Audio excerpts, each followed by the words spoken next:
রাজধানীর মিরপুর ২ নম্বরের Sam associate petrol পাম্পে দেখা মেলে মোটরসাইকেলের দীর্ঘ সারি। তবে অকটেন ও পেট্রোল না থাকায় ফিরে যেতে হচ্ছে মোটরযান চালকদের।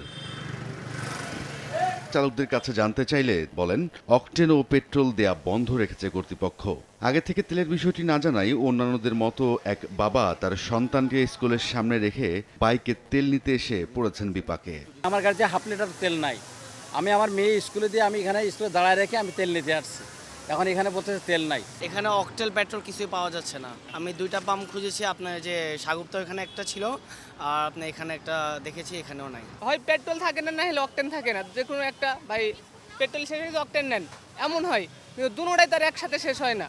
এমন চিত্র শুধু মিরপুরের নয়, রাজধানীর বিভিন্ন পেট্রোল পাম্পগুলোতে তেলের সংকট থাকায় ভোগান্তিতে পড়েছে জনসাধারণ। দুদিন সাপ্তাহিক বন্ধ, অপরদিকে বৃহস্পতিবার চাহিদার তুলনায় ডিপুগুলো অকটেন ও পেট্রোল কম দেওয়ায় আগেই তেল শেষ হওয়ার অভিযোগ করেছেন পেট্রোল পাম্প কর্তৃপক্ষ। আমার বৃহস্পতিবার লাগে 3 দিনের তেল 70,000 লিটার, সেখানে আমরা পাইছি 27,000 লিটার। গতকালকে 5টা পর্যন্ত চলছে, তারপরে বন্ধ। আমাদের যখন 13,500 লাগবে তখন 9,000 দিতেছে, বা আবার দিতেছে 13,500, মানে যতটুকু লাগবে ততটুকু দিচ্ছে না, একটু কম দিচ্ছে আর কি। হ্যাঁ, পাচ্ছি না, পাচ্ছি না। তবে দুপুরের পর থেকে ডিপোগুলোতে তেল আসায় আবারও তেল দেওয়া শুরু করে পাম্পগুলো।